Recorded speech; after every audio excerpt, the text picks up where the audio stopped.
Mishra music present. Recording by Sanjay studio.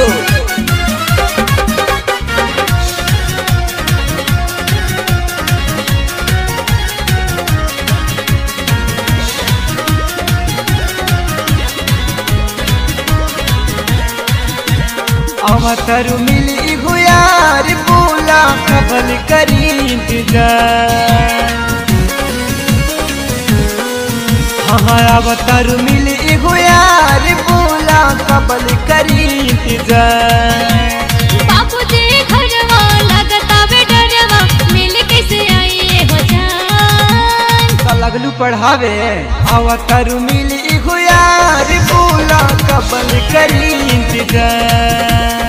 अवतारू मिली गुयार बोला कबल करी इंतजार।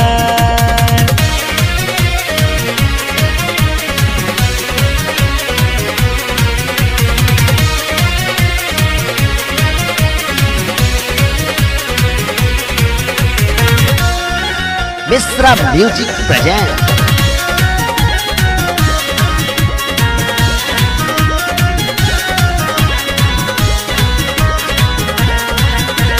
घरवा के बहना लगल बप्पा हरवा पबजी खेल भाई दुवरवा हो। अब तो हमके भी डोनो ये सोना निकलो तो हमर परमवा हो।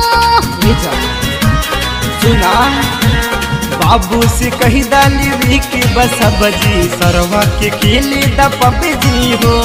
छोड़ा डरामा बतहबा तू क्लियर मिलबो कहाँ और कबजी हो।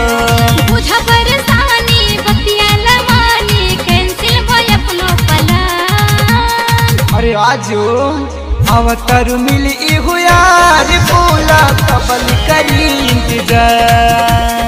अवतारू मिली हुयार बोला कबल करी इंतजार।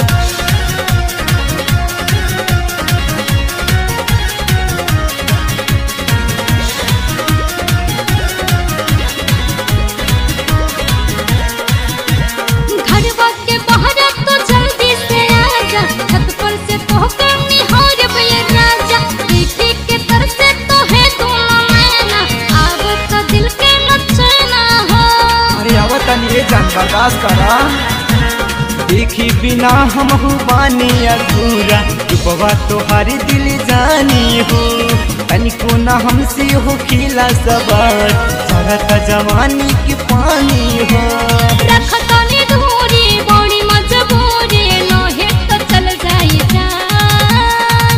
अरे ना हो अवतार मिली हुयार बोला कबल करी इंतजार।